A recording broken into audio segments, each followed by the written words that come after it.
Alors, salut tout le monde et bienvenue au podcast de Mon Prospecteur. On est rendu au podcast numéro 14. 14, 14, Ouh, ouh, ouh, ouh. 14, Oui, hey, yeah! on a pris, je sais que ça faisait un petit bout, je sais que vous êtes ennuyés de nous autres, on a pris une petite pause pendant le temps des fêtes, mais là, on se remet à l'action, on se remet au micro, puis on a plein de gens interviewés qui s'en viennent.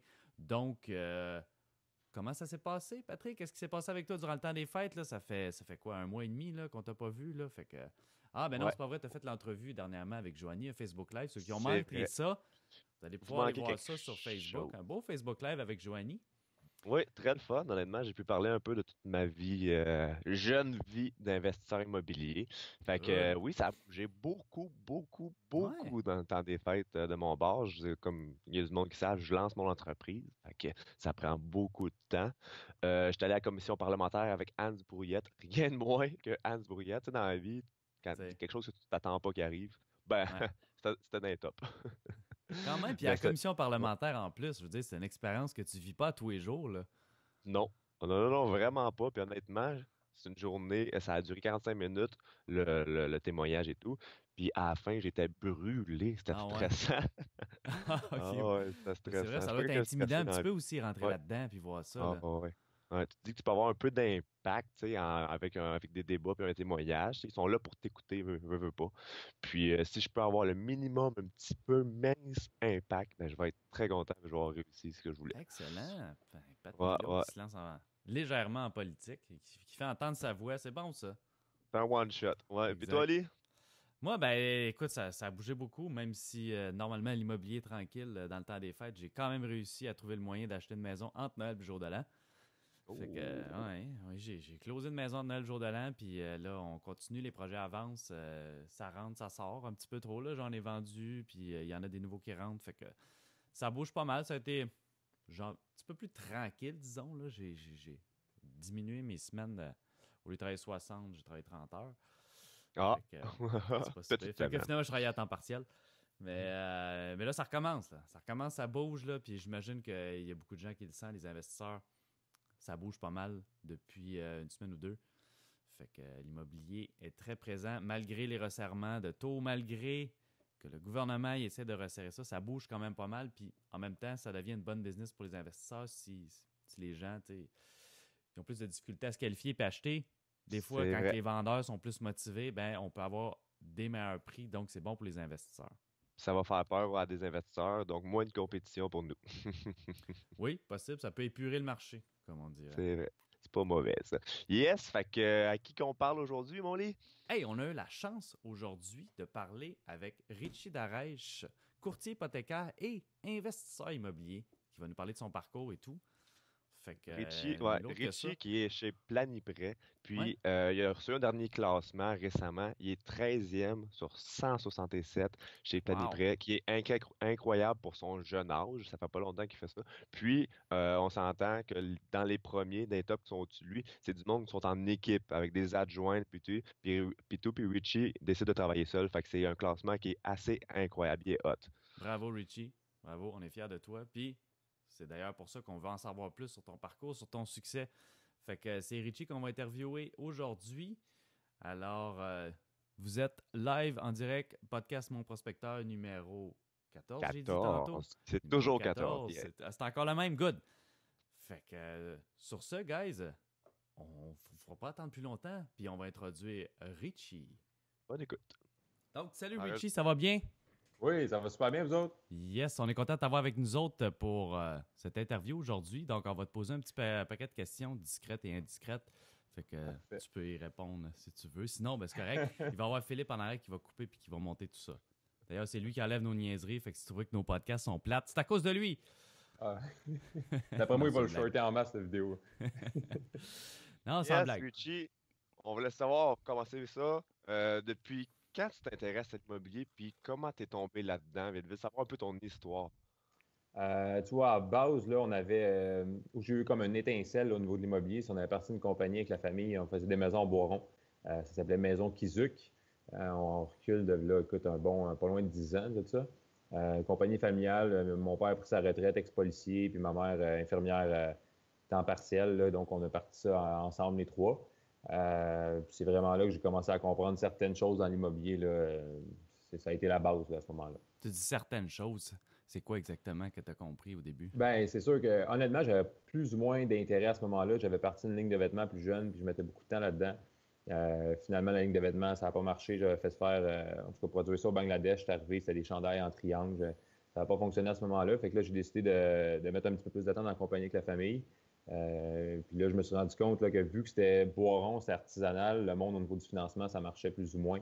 Donc, je suis allé chercher mes licences de courtage hypothécaire pour justement comprendre pourquoi que le monde s'est bloqué au financement, puis pour trouver des solutions à ce monde-là. Puis, fil en aiguille, là, j'ai eu ma licence.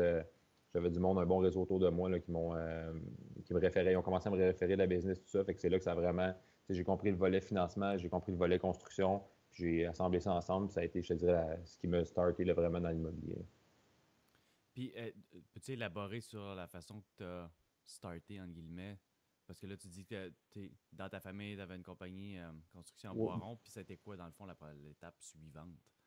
Ben, quand tu dis, écoute, la compagnie de construction de Boiron, honnêtement, ça a marché plus ou moins bien. Okay. Je ne veux rien enlever à mes parents, mais niveau, je pense qu'ils ont trop un bon cœur pour être dans l'industrie de la construction.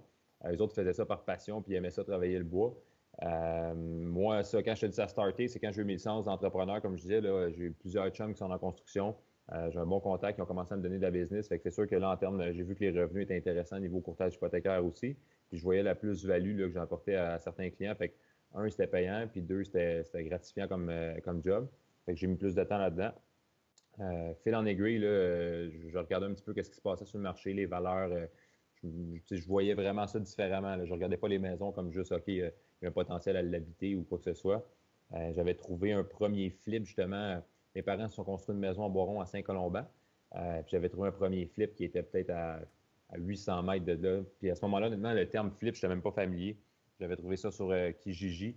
Je l'avais appelé la petite madame, puis j'avais fait un offre à, je pense que c'était 59 000 de mémoire.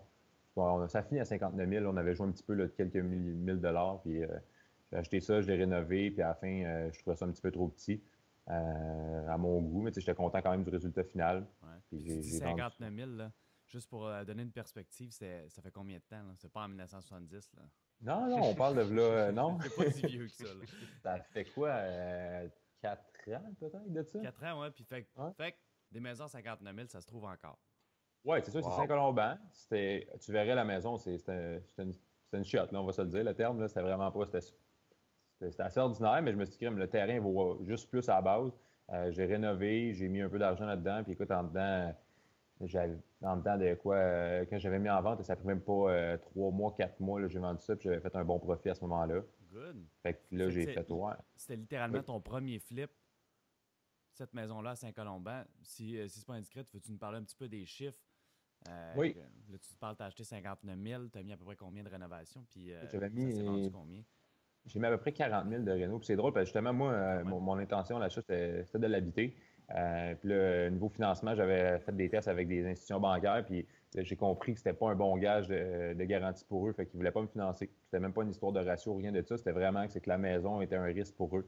Puis là, je suis allé manger avec. Aujourd'hui, c'est un ami, là, mais c'est un prêteur privé qui fait ça dans son day-to-day. Je suis allé dîner avec. J'ai montré un gros dossier, là, vraiment tout préparé, monter mes actifs.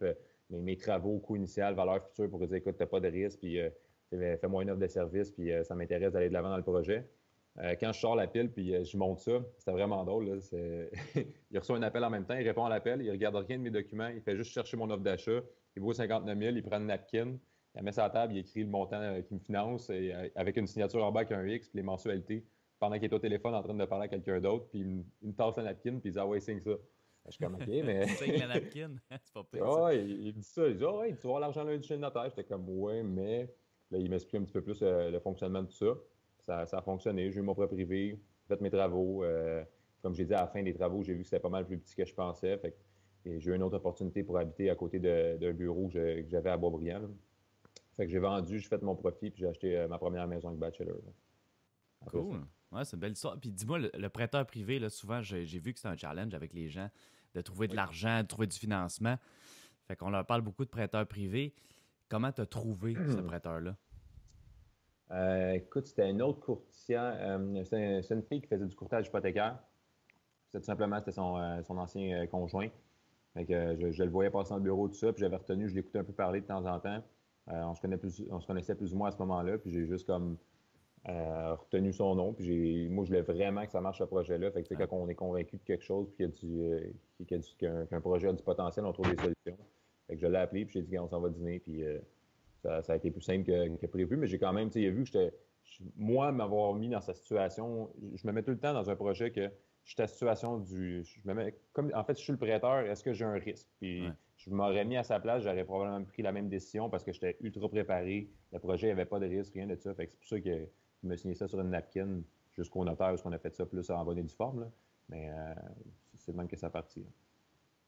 Good. Fait Wow, que quelqu'un OK. qui serait peut-être pas dans le courtage hypothécaire pourrait aller voir un courtier hypothécaire, dire, hey, j'ai besoin d'un prêt privé. Tu connais-tu quelqu'un? Ça pourrait se faire. Oui, certainement. Good. Certainement. Puis même, je pense, c'est un très bon atout. Prêteur privé, prêteur B aussi qu'on appelle. Ouais. People Trust. On a People Trust. On a B2B Bank. Home Trust, on le volet B aussi. Là, c'est toutes des banques là, que dans le B, on a des solutions. Banque équitable également, mais Ouais. des fois, les taux d'intérêt sont peut-être moins dispendieux que le privé, mais ça peut servir, là, surtout quand c'est des projets de court terme là, qu'on veut générer un profit là, par la suite, là, ça peut être intéressant. Ouais, tu vois, j'ai jamais utilisé les prêteurs alternatifs. Puis, mais j'entends souvent des gens me dire, ah non, les banques, tu sais, je veux pas me brûler à la banque, exemple, parce que je fais des flips, les banques aiment pas ça. C'est vrai ça ou c'est une légende? Écoute, c'est sûr que si je serais une banque, je te dirais que c'est vrai. Par expérience, moi, je me suis pas brûlé, puis j'en ai fait, puis je pense que j'en connais plein d'autres qui en ont fait aussi. Puis tu sais, moi, genre, même, j'ai des banquiers internes, là, parce que par conflit d'intérêt, je peux pas faire mes propres financements, fait que je Ouais. travaille avec des contacts internes. Puis moi, je leur dis, puis ils sont au courant souvent. Là. Je dis, des fois, je vais faire de la détention à un certain moment, je vais le louer 1 an ou 2 ans, je vais revendre après. Mais moi, quand je revends, j'essaie de rediriger mon acheteur vers la banque. Fait que, tu sais, c'est sûr que eux, si tu achètes, tu refinances, tu achètes, exemple, tu rénoves, tu revends un mois après, si tu en fais 3-4, il y a des fortes chances qu'ils n'aiment pas, en fait, qu'ils ne vont pas aimer ton profil d'investisseur puis qu'ils vont tout Ouais. simplement pas vouloir te financer. Mais de la façon que je le fais, moi, à date, c'est win-win pour les deux, puis ils m'autorisent toujours mes prêts de ce côté-là. OK. Fait que, tu vois, j'avais la même expérience aussi. Là. J'ai eu du financement en banque, puis ça m'a jamais créé de problème. Fait que finalement, c'est pas juste moi non plus. Exact. Puis tu sais, il y a tellement de banques aussi. C'est sûr que tu peux alterner aussi, là, on s'entend. C'est sûr, par exemple, j'en sais de même quelqu'un qui fait 5 fils dans son année, il fait les 5 avec la même institution, ben là, peut-être que ça va lever des flags. Mais tu en fais Ouais. une, deux, trois, tu alternes comme ça, ben ils vont pas poser de questions. Puis c'est normal qu'il y a du monde qui brise leur terme. Tu as une entente avec eux, tu payes ta pénalité, ils sont contents, tu es content. Puis c'est tout simple que ça. Là. Good. Par la suite, là, on parle de ton premier flip, mais je pense que tu en as eu d'autres. Tu as eu d'autres investissements immobiliers. Ça ressemble à quoi un peu ton portfolio? Honnêtement, c'est à 2016, ça a été une grosse année. Là. Ça a assez explosé. J'avais fait 2 autres flips de mémoire par la suite, avant 2016, puis y compris 2016. Puis là, j'ai ramassé quand même une certaine liquidité. Puis à ce moment-là, j'avais ma moyenne de 2 ans pour me qualifier en tant que travailleur autonome, en tant que dans le domaine du courtage hypothécaire. Fait que j'avais quand même une capacité d'emprunt qui était bien. Et j'étais propriétaire d'une maison avec bachelor, donc mes ratios étaient bas. Puis là, j'ai commencé, j'ai fait de l'accumulation, puis j'avais rencontré c'est-tu en 2016 ou en 2017, j'ai un blanc de mémoire. Je pense en 2017 que Frédéric Aubry, vous connaissez peut-être, là. J'étais en voyage à Hawaï, puis je l'ai croisé là. Finalement, on avait passé la semaine ensemble, puis ce gars-là, il ne sait pas, mais niveau locatif m'a vraiment comme fait comprendre des choses. C'est sûr qu'on n'a pas du tout le même créneau, mais avant, moi, mon but, c'était achat, vente. Puis là, j'ai décidé de garder certaines propriétés justement pour faire de la détention. Parce que, en fait, je me suis rendu compte qu'il y a 3 sources de revenus. Il y a la capitalisation, l'augmentation de ta valeur marchande, puis ton cash flow mensuel. Fait que c'est sûr que sous le coup, des fois, tu vas aller chercher un plus gros montant. Mais même au niveau du net, entre financer, exemple, à 80 puis vendre, puis prendre ce 20 %-là de plus d'équité dans tes poches, ben, au niveau de ton impôt, quand tu viens la payer par la suite, souvent, il n'y a pas une grosse différence entre le net puis si tu refinances à 80 j'ai décidé d'en garder quelques-unes. OK. Fait que tu te spécialises un peu dans les petits plex, si je comprends bien, bachelor aussi. Oui, oui, exactement. Tu vois, là, j'ai 11 propriétés petits plex, 5 unités et moins. Fait que c'est le créneau que je travaille, puis que c'est juste sans me lancer des fleurs, là, j'ai vraiment trouvé des façons de procéder là, au niveau des acquisitions, achats. En fait, c'est pas j'ai pas réinventé la roue non plus, mais tu sais, en comprenant aussi certaines institutions à l'interne, les contacts sont super importants aussi là-dedans, la façon de monter des dossiers puis de les présenter aussi aux institutions, c'est super important. Et avec ça, tu vois, c'est sûr que là, franc, je commence à être serré là, au niveau des ratios parce que quand même, dans le multiplex, à moins qu'on va sur des valeurs économiques puis qu'ils vont débourser, exemple, 65-60% de la valeur marchande, mais là, on peut faire de l'accumulation quasiment à l'infini. Mais c'est pas ça le but, c'est d'aller récupérer toutes nos billes. Fait à 80%, ça commence à être difficile, mais j'ai des solutions, c'est juste ça qu'il y a des solutions. Quand tu dis la façon de monter des dossiers, c'est au niveau hypothécaire que tu parles? Oui, au niveau hypothécaire. Puis c'est ce que je disais tantôt, là, je me mets tout le temps en place de l'institution. Ben, je fais la même chose avec mes dossiers à moi qu'avec les dossiers de mes clients. Je me dis, OK, je prête l'argent, c'est mes fonds, admettons que je prête, ben, c'est quoi que je veux voir? Je veux voir de la liquidité, je veux voir de l'équité, je veux voir une valeur nette intéressante. C'est sûr que tu ne peux pas présenter des choses que tu n'as pas, mais encore une fois, des fois, les gens ils négligent certains petits détails, je te dirais, qui font vraiment la différence dans le dossier. Là. Ah, OK. Puis y a-tu des trucs que tu pourrais donner aux investisseurs qui écoutent pour être plus prêts pour le financement, dans le fond? Oui, appelez-moi. Ouais. Honnêtement, il y a des choses que. Il y a plein de petites stratégies, mais c'est tellement ça va s'appliquer à chacun. Mais je te dirais que quand je rencontre des gens, puis je vois tout de suite, là, je pose 2-3 questions, puis je vois comment ils ont monté leur dossier. Mais je dis à ton dossier, soit qu'il n'a pas marché à cause de ça, ou il ne va pas marcher si tu ne fais pas ça. De refinancer des caisses sur 30 ans, baisser vos ratios d'endettement. C'est toutes des choses qui vont venir à aider. Mais le monde sont chez Desjardins. Desjardins, la plupart des caisses n'ont pas décaissé sur 30 ans. Oui, c'est super bon, Desjardins, ils ont leur force, tout ça, mais des fois, on fait l'acquisition, on fait nos rénaux, on finance ailleurs. Dans une compagnie de gestion aussi, ça a des avantages qu'il faut regarder, autres que fiscal, là, des fois, qui vont aider beaucoup à l'accumulation, mais lors d'une rencontre, je te dirais là, que je pourrais peut-être plus aller spécifiquement sur ces points-là. Là. Ah, OK. Puis, dans le fond, quand tu cherches pour plusieurs institutions financières, j'imagine que tu dois magasines pas un taux. Tu dois Non, magasiner pas exact. mal autre chose. Moi, ça me fait rire tout le temps. Ah, le taux moins Ouais. cher, c'est vers là que tu vas aller. Fait que c'est quoi un peu les autres options qui sont plus intéressantes?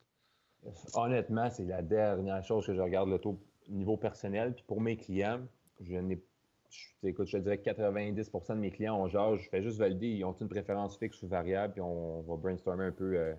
En fait, on va parler des avantages et des désavantages des deux produits. Mais en termes de taux, je ne vais jamais ou quasiment jamais m'avancer tant qu'on n'a pas la lettre d'engagement dans le dossier. Ils sont super satisfaits. Je n'ai jamais personne qui s'est plaint de cette façon-là. Et aussi, je me suis rendu compte avec le temps que le meilleur taux, c'est souvent lui qui va avoir le plus de restrictions, de particularités au niveau de l'acte de prêt. Donc, des fois, ton 0,05 de plus chez une institution va faire que tu vas payer 8, 9, 10 000 de pénalité si tu brises ton terme. Puis les statistiques, là, surtout premier acheteur, je me rappelle plus, je pense que c'était 62% des premiers acheteurs brisaient leur terme au Canada pour 1001 raisons. Fait que ton 0,05 va te coûter 2-3 $ par mois. Tu ne prends pas le risque de payer 8-9 000 de pénalité. C'est un bon point que tu soulèves, là, parce que effectivement, les taux d'intérêt, là, tu disais que les gens magasinent un taux d'intérêt. Puis même par rapport à banque alternative, prêteurs privés, puis les prêteurs privés qui vont faire de l'intérêt simple par rapport à de l'intérêt composé aux banques, que tu payes juste de l'intérêt au début, des fois, il n'y a pas une si grosse différence si tu calcules la pénalité, si tu calcules les restrictions, puis tout ça, puis versus la flexibilité d'un prêteur privé. Fait que ça, c'est super important. Les gens qui regardent, magasinez pas juste des taux, faites attention aussi à tous les autres termes, les pénalités, toutes les restrictions qu'on peut avoir avec ça, parce que souvent, les prêteurs privés, ça semble cher si on regarde juste le taux, mais c'est pas si pire que ça. La différence entre les deux, si on calcule vraiment ça comme une dépense, il n'y a pas une énorme différence. Puis, très bon point que tu apportes. Je veux juste mentionner quelque chose. Là. Moi, ma phrase que je dis à tout le monde, c'est regarde pas combien ça te coûte, c'est combien que ça te rapporte. C'est tellement, moi, personnellement, ça m'a tellement apporté dans ma vie au niveau de mes investissements. Justement, il y avait un projet que j'avais fait à Saint-Jérôme, un flip. Liquidité, j'étais serré à ce moment-là, puis j'avais fait une coupe d'acquisition, tout ça, puis j'étais comme, je le savais. Là, honnêtement, j'avais un 50 000 de profit à faire là-dessus. Je ne pouvais pas passer à côté. Mais ma mise de fonds, je ne l'avais pas. Il me manquait de l'argent. Puis avec ma portion Réno, même je faisais un prêt avec rénovation intégrée. Je le filais plus ou moins, puis je ne voulais pas me mettre à risque, puis avoir de la misère à dormir pour une coupe de milliers de dollars le soir. Là, ça ne me tentait pas. J'ai envoyé une offre à mon prêteur. J'ai dit, écoute, voici, ça avait été payé tel montant dans le temps. Mon prix est ça. J'ai tant de Réno. La valeur future est là. Il y avait de l'équité en masse sur le projet. J'ai donné 20 de rendement sur ses intérêts, plus des frais de dossier. Mais tu sais, il me passe déjà d'habitude à peu près à 15 selon les deals. Il m'appelle, il me dit, tu me proposes 20. Il me dit, comment ça? Je dis, hey, Christian, puis, est-ce que j'ai oublié de préciser quelque chose? Je dis, dans l'offre, moi, je congèle de capital et intérêt pendant la durée du terme. Fait que, tu sais, moi, je savais que ça me prendrait 3 à 6 mois. J'ai dit, je ne veux rien payer, je ne veux pas de stress. Il m'a fait le financement complet plus ma portion de rénovation. Fait que j'avais juste à gérer un projet, pas me casser la tête, puis à la fin, en plus, j'ai un petit quelque chose. Ça a une grosse valeur, ça, le stress financier, si on Fait veut qu'un dire. sans Puis... intérêt pendant 6 mois. Là. Fait que dans le fond, tu lui as donné son argent une fois que tu as vendu. Exactement, exact. Puis il m'a dit, je suis prêt à payer plus cher parce que, en bout de ligne, j'ai quand même fait mon 50, puis lui, il a fait son argent. Fait que, entre pas faire d'argent ou pas dormir, puis avoir fait, exemple, 47 000, ou excuse-moi, 55 000, mais là, j'en ai fait peut-être un peu moins. Mais j'ai bien dormi le soir, puis je n'ai pas stressé avec ça. Je suis d'accord avec toi. J'ai utilisé ça souvent aussi, 100% financement, du sans intérêt. Dépendamment des liquidités que tu as, parce que c'est pas tout le monde qui fait comme moi, je vais payer mon 3500$ d'intérêt par mois. Ça va vite, puis ça coûte cher au bout de 3-4 mois. Fait qu'effectivement, il y a l'option du sans intérêt qui est une très bonne idée aussi pour utiliser pour les gens qui n'ont pas d'argent, mais qui ont des opportunités. Ça peut être très bon, ça. Oui. Dans le fond, pour avoir payé 20% et avoir un méchant bon deal de même, j'entends le monde parler. Ils disent comment il fait pour trouver des bons deals de même. C'est où tu les trouves? Maudite bonne question, ça. Ouais. Je sais pas. Le monde aime ça, entendre ça. C'est quoi la magie? Et où la magie? Honnêtement, là, c'est de faire les offres, vraiment. Là, quand je suis en mode achat, là, je fais 2 à 5 offres par semaine, je te dirais. Mes conditions sont hyper solides. J'arrive, c'est 2 jours de délai d'inspection, preuve de fonds à l'achat, boum, boum, je présente ça. C'est sûr, j'ai une longueur d'avance sur quelqu'un d'autre qui dit je veux 15 jours de délai de vérification diligente, d'inspection, de test de ci, test de ça.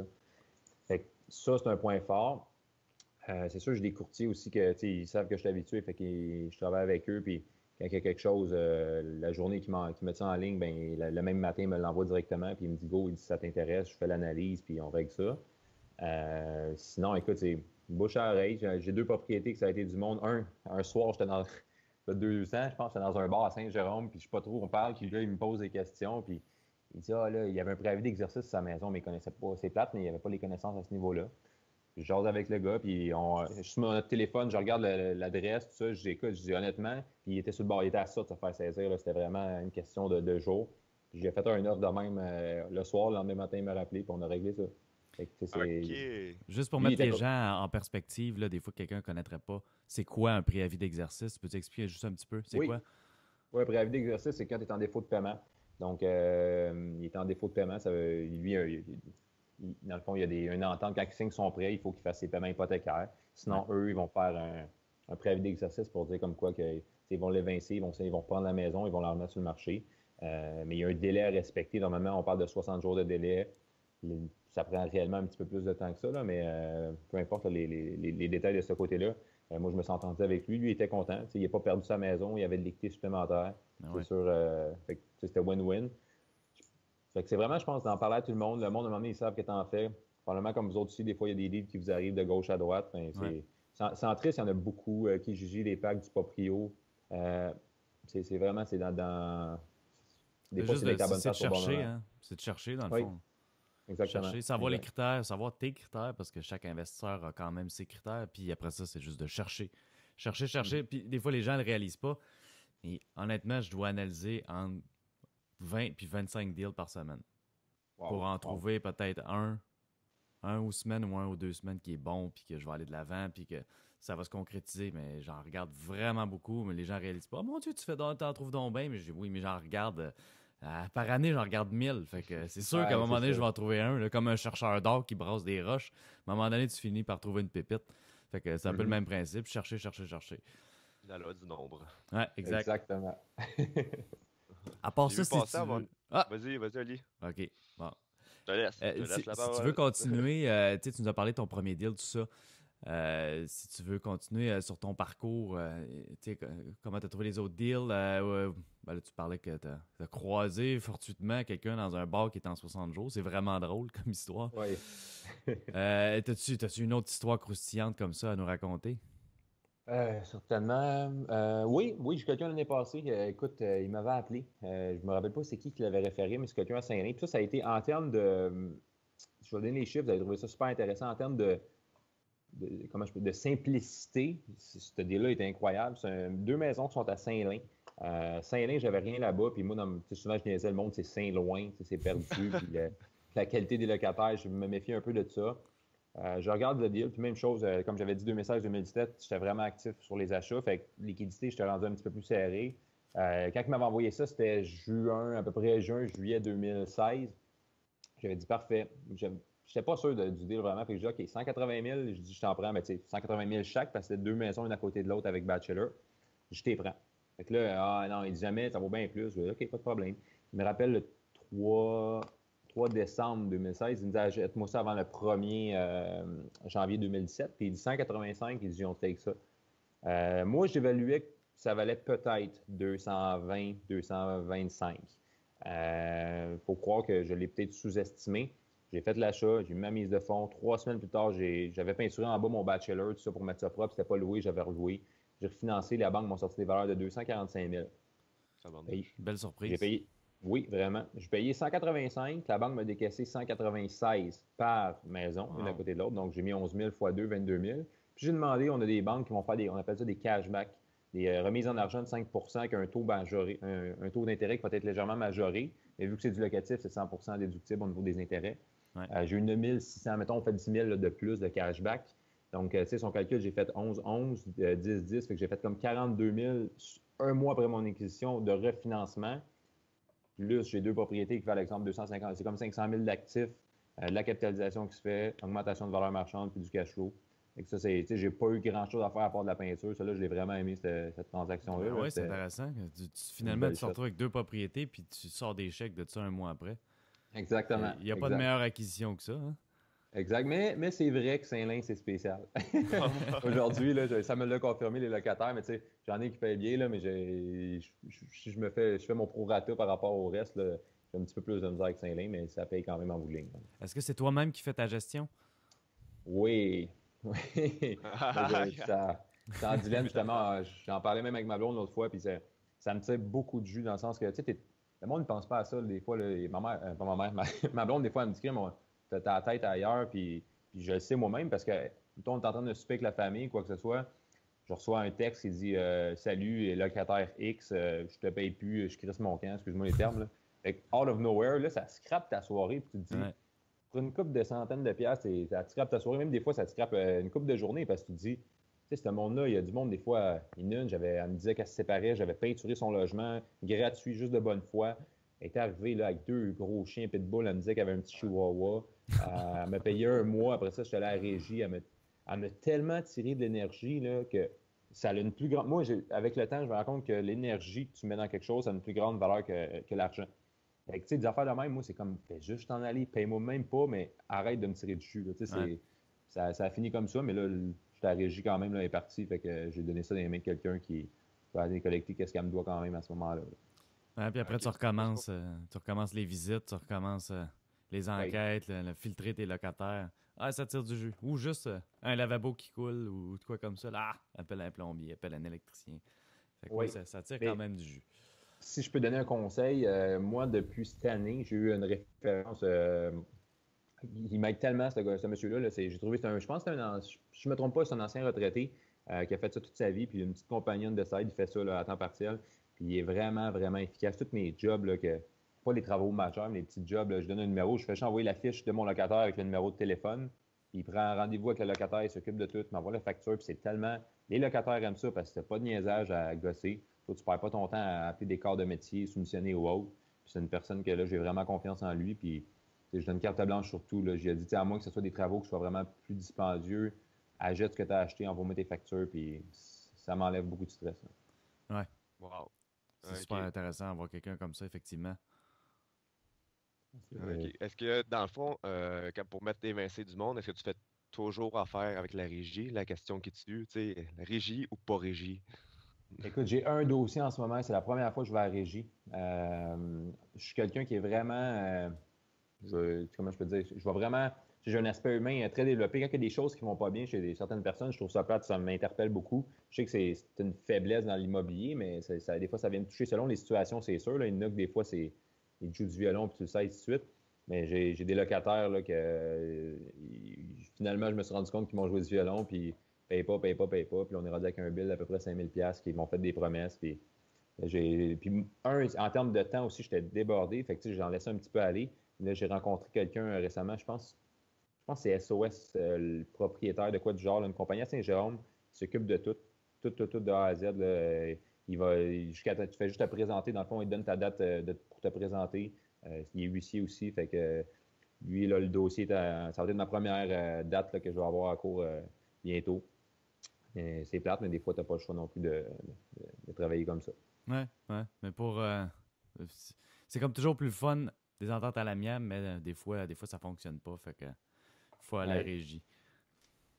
Exactement. Ce qui est le fun de la régie, c'est qu'il va avoir, le locataire va avoir un dossier, une tâche carrément sur son dossier à régie. Fait que les prochains propriétaires, s'ils font leur enquête, ben ils vont le savoir. Moi, avec les expériences, tout le temps des enquêtes à la régie, puis je suis content. Quand je vois qu'il y a un dossier à la régie, je suis comme No way! Ouais. Pas chier.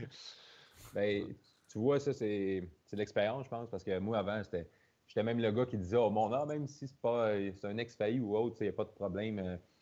Et des fois, ton feeling va être bon. Il y a des gens, des fois, qui vont arriver, tu vas dire, OK, c'est sûr que tu n'auras pas de problème.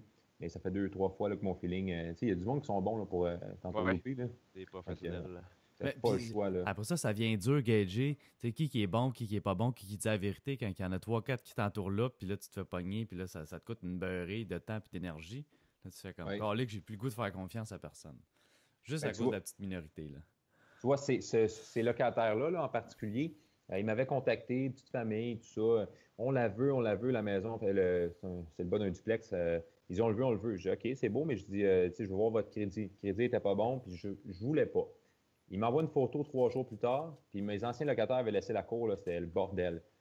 Je leur ai dit, là, je ne voulais pas leur louer à cause de leur crédit. Ils sont allés tout nettoyer ma cour. Ils ont coupé le gazon, ils ont pris des sacs à vidange, ils ont tout ramassé. Puis ils m'ont envoyé des photos, puis ils m'ont dit, tu vois-tu comment qu'on veut? Wow. Je me suis dit, bon, je pense pas que j'aurais été le seul qui aurait peut-être pris cette décision-là de leur dire, OK, ils sont de bonne foi. Ils ont été de bonne foi pendant 1 mois. Pour vrai? Ils ont été de bonne foi pendant 1 mois. Je trouve que c'est carrément, c'est de faire rire de toi d'un certain sens. Tu te dis, je vous laisse une chance, puis vous tournez de bord avec un couteau dans le dos carrément. Là, la journée que vous êtes assis là, vous m'avez fait un paiement, là, vous jouez comme vous voulez avec moi parce que la régie vous protège. C'est un peu frustrant, mais ça fait partie de la game. Ouais. Une petite anecdote, j'étais allé avec Hans Brouillette. Je voulais le plugger que j'étais allé avec Hans Brouillette, puis il m'a parlé. Salut Hans. Salut Hans. Puis il m'a parlé, dans le fond, qu'il y avait un professionnel, je pense à la sortie des journaux, un professionnel, justement, qui allait dans les condos de luxe pour louer les condos de luxe. C'est des condos à 2 000 $ par mois, 3 000 $. Et si tu louais un complet cravate, il n'y avait pas une scène de gars, il se louait un char, il y avait juste l'argent vraiment pour se louer un beau char. Il arrivait, quand il était pour l'enquête de crédit, il inventait une petite histoire. Ah, non, c'est bon, mais je peux pas. Vraiment un professionnel de l'arnaque. Puis il a floué pour 40 000 $ les propriétaires avant qu'ils se fassent poursuivre et qu'ils se fassent reconnaître. Fait que c'est facile pour quelqu'un qui est bon en arnaque de porter ça. Quand même, hein? Puis là, ton histoire, le gars, il rentrait puis il payait pas ou ben non, il sous-louait à quelqu'un d'autre puis il gardait le cash? Il restait là puis il payait pas. Pendant longtemps, on se sent que la régie du logement avant oui, ça peut être long, certain. Fait que lui, quand il se faisait mettre dehors, il allait voir un autre propriétaire. J'ai beaucoup d'argent, j'ai un beau char, complet cravate. Il n'y avait pas de scène en fin de compte. Tu vois, le pire, ça aurait été qu'il sous-loue. Il ressous-loue à quelqu'un d'autre. Ça, puis il fait de l'argent en fin de compte avec ça. Elle donne pas d'idée, là. Ça vient pas de moi. Pour tomber sur un autre sujet, là, je veux savoir comment tu fais pour calculer le montant que tu vas offrir par rapport à la valeur marchande ou sur une propriété. Comment tu fais pour calculer j'offre combien sur cette maison-là? Moi? Écoute, je pense qu'on finit par connaître nos secteurs. L'avantage en faisant du financement, je me spécialise beaucoup, Laval, Rive-Nord, Laurentide. J'en finance tellement de monde que je connais les valeurs aussi. Maison avec bachelor, tel secteur, ça vaut approximativement tant. Je regarde de l'extérieur, un peu de GLR et autres. Puis tout de suite, je peux arriver là, quasiment, sauf dans le cas de Saint-Lin, je m'étais trompé, mais ça, je suis super content que c'était à la hausse. Là. Ouais. Mais normalement, tu mets dans les valeurs de maison que j'achète, là, mettons, avec bachelor, à peu près 250 000 de valeur marchande, que ce soit 240 qu'ils reconnaissent ou 260, bien, à la limite, ça va m'avoir coûté 10 000 de mise de fonds. Si je refinance puis je récupère mes billes pour avoir un actif de 250 000 qui me donne du cash flow, tout ça. Il n'y a pas de gros risque. Mais en plus de ça, si, admettons, je me suis trompé, ben j'ai l'option du cashback que je parlais tantôt. Si je veux vraiment récupérer tout mon argent, je vais dans des institutions qui me donnent une remise de 5 %, je décaisse 30 ans, ça fait baisser mon ratio d'endettement, puis je reprends l'argent pour couvrir vraiment tout mon apport initial que j'ai mis là, au niveau de la mise de fonds. Fait que si je comprends bien, dans le fond, c'est juste de minimiser tu prends la valeur marchande puis tu te dis, j'essaie de récupérer mon argent, donc tu vises plus ou moins 80% qui va Exact. être à peu près ton refinancement. Exactement. Moi, c'est mon but, c'est mon modèle d'affaires, c'est d'acheter, de refinancer puis de récupérer tout avec ou sans le cashback, dépendamment. C'est pas toutes mes propriétés que j'ai fait des cashbacks, mais c'est une que des fois, l'argent supplémentaire, ça sert à faire d'autres acquisitions puis à aller plus vite. Là, le défaut de ça, comme tu disais tantôt, c'est qu'à un moment donné, c'est à ton nom personnel, fait que tu deviens limité après un certain nombre de portes quand c'est des maisons ou des petits plex. C'est un petit peu le défaut, par exemple, de ça. Hein. Exact. À moins d'aller vraiment sur. On peut aller avec des valeurs économiques quand même, mais ils vont débourser comme 60-65% de la valeur marchande, puis c'est pas le but, là, parce qu'à un moment donné, tu as de l'équité qui dort, puis tu vas faire travailler ailleurs. Mais oui, c'est un peu le point négatif, je te dirais, du petit plex. Mais côté qualité de locataire, même si j'ai parlé des mauvais locataires tantôt, j'ai remarqué par expérience qu'exemple, j'ai pas d'exemple en tête, là, mais mettons un 12 plex à Montréal, ou peu importe le secteur, là, que c'est des plus petits logements, puis des fois de moins bonne qualité, mais ils vont avoir une plus grande rotation de locataires. Ben, je regarde ma maison avec Bachelor, mon haut, à date, c'est tout du monde qui sont stables, qui reste un peu de roulement au niveau du bas dans le Bachelor. Souvent, c'est 2 personnes qui ont à gérer, fait que c'est pas mon voisin de gauche, mon voisin d'en haut, mon voisin d'en bas, et il fait du bruit, fait que c'est peut-être plus facile à gérer. Puis mon coût par porte qui est plus gros, fait que j'ai une meilleure capitalisation par unité. On fait une maison avec Bachelor de 300 000, ben, on parle de 150 000 par porte, là, même si je décortique ça rapidement, mais ça devient intéressant de le regarder comme ça aussi. C'est vrai que j'ai remarqué on dirait qu'il y a un plus grand sentiment d'appartenance dans les petits plex. Les gens sont là, puis il y en a, moi j'en ai là, 3-4, là, on dirait qu'ils vont mourir là parce que ça fait 20 ans qu'ils sont là, puis eux autres sont comme, c'est à moi, c'est chez nous, puis je vais mourir ici. Là. Puis les gens, ils veulent même pas que tu rentres puis que tu rénoves. Là. Ils sont comme, non, touche à rien, c'est chez nous. Fait, il y a un gros sentiment d'appartenance dans les petits plex, c'est vrai, c'est un bon point, ça. Oui. Puis si je peux faire une parenthèse peut-être plus négative, par contre, là, tu parles de mourir là. Tu sais, des fois, là, c'est le fun d'être investisseur ou quoi que ce soit. Mais là, avant les fêtes, j'ai un de mes locataires, un jeune de 24 ans, il s'est suicidé dans mes maisons à Saint-Anne-des-Plaines. Ça, je l'ai trouvé vraiment rough. C'est dur, ça a valeur aussi. Pas juste oui, moralement, c'est difficile parce que là, ça te donne un choc, mais en plus, tu fais comme. Là, t'es pogné pour le divulguer puis faire comme il y a eu un suicide dans la maison. Exactement. Non, ça, c'est plate pour ça. Mais au-delà de ça, il faut que tu deals avec eux là, après. Là, fait que là, il faut que tu leur parles, puis c'est plate, mais cette famille-là, c'est pas une famille qui, en termes de connaissances, il est un peu dépourvu, je te dirais, de solutions. Fait que, à un moment donné, tu ne veux pas leur mettre de la pression non plus, mais le stock, il faut que ça sorte un jour. Puis j'ai resté du temps, tout ça. Puis même, il y avait de l'arriérage. Là, il y avait un mois d'arriérage avec lui, mais j'ai rien collecté. J'ai dit, gars, je ne veux même pas vous écœurer avec ça, là, mais il faut que je veux, moi, passer à d'autres choses, puis vous aussi, vous aider à passer à d'autres choses. Mais c'est le côté négatif des fois. Justement, qu'est-ce que tu fais dans ce temps-là? Par rapport, par exemple, au bail, est-ce que le bail est annulé immédiatement? Qu'est-ce qui arrive avec ça? Puis le stock, qu'est-ce qu'on fait avec ça? J'avais regardé, justement, c'est sûr que ça dépend si eux acceptent ou refusent la succession. Comme je dis, je trouve tout le temps des ententes à l'amiable, généralement. Là.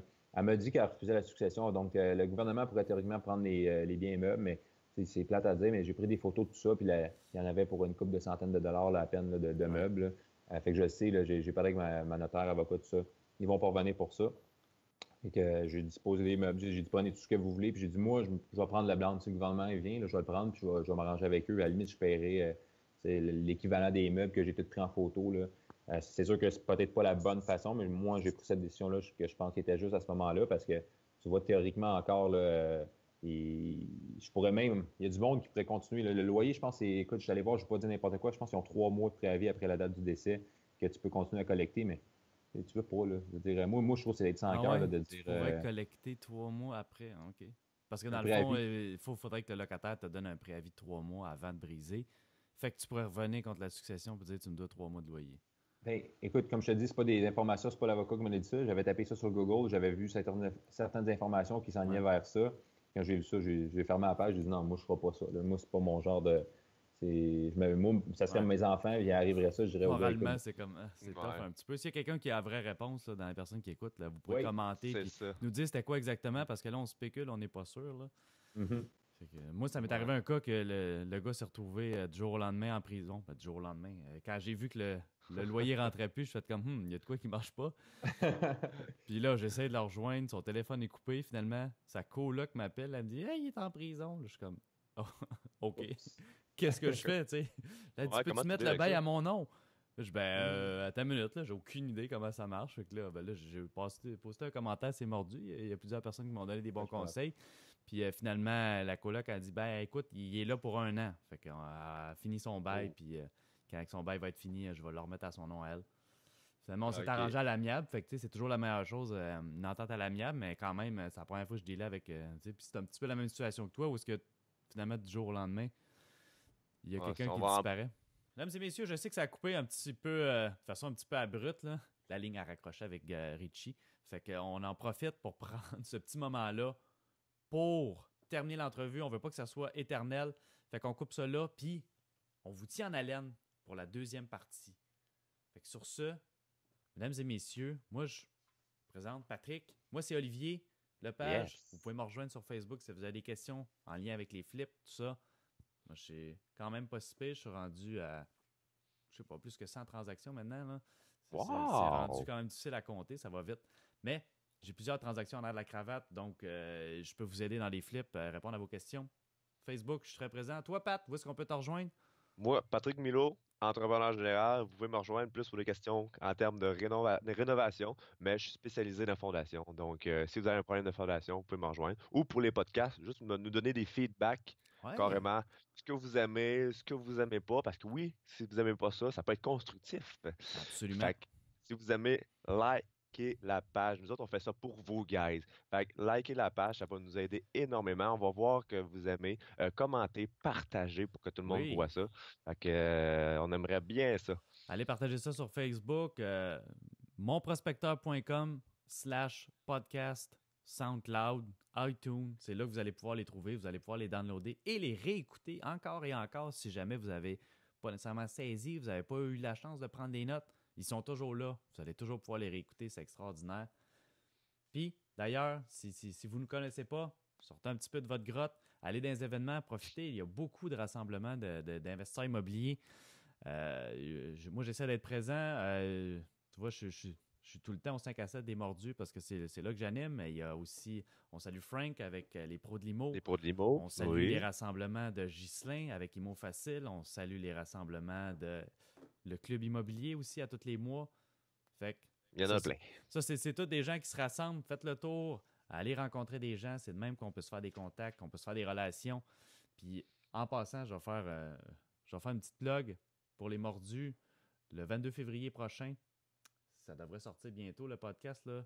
Je ne sais pas exactement quelle date, mais je crois que ça va être avant le 22 février. J'ose l'espérer. 22 février prochain, les Mordus lancent un nouveau logo, puis un nouveau magazine avec la nouvelle éditrice qui a fait une super belle job. Puis ça va être écœurant. Une belle soirée, 22 février à l'Auberge Saint-Gabriel. Évidemment, je vais être là. Fait que venez faire un tour, c'est gratuit. Vous allez voir plein de monde. Supposément plein de surprises, tapis rouge, tout ça. Jocelyn m'a briefé un petit peu là-dessus. Ça va être écœurant. Fait qu'on vous invite le 22. Sinon, n'importe quel autre rassemblement, c'est tout aussi bon. Ils ont toutes leurs valeurs, leurs points de force, puis c'est plein de passionnés de l'immobilier. Faites le tour, écoutez les podcasts, allez justement dans des soirées comme ça. Vous allez rencontrer plein de monde, puis vous avez la chance de croiser Pat, de croiser moi, puis de croiser plein d'autres mondes. Richie aussi. Je ne sais pas s'il va souvent dans les événements, mais s'il est là, je vais le croiser de temps en temps. Tu vois, ouais. Vous avez la chance de le croiser. Ouais, c'est pas un ermite. Oui, il travaille beaucoup, mais il a le temps un peu de venir faire des réseautages. Bon, mais sur ce, on va arrêter de se plugger pour pas trop étirer le podcast. Mais, comme disait Pat, likez, partagez, commentez, mettez-nous 5 étoiles, s'il vous plaît, sur iTunes. Donnez-nous vos recommandations aussi s'il y a des gens que vous aimeriez qu'on interviewe, s'il y a des questions que vous aimeriez qu'on pose spécifiques. Envoyez-nous ça, envoyez-nous vos suggestions, vos commentaires, ça va nous faire plaisir. On vous écoute, on fait ça pour vous autres. Sur ce, on vous dit, c'est fini pour la première partie. On vous tient en haleine. On va sortir la deuxième partie bientôt pour l'interview avec Richie Darèche, la deuxième partie. Alors, on vous dit à la prochaine. Bonne journée, guys. Faites des deals. Ciao.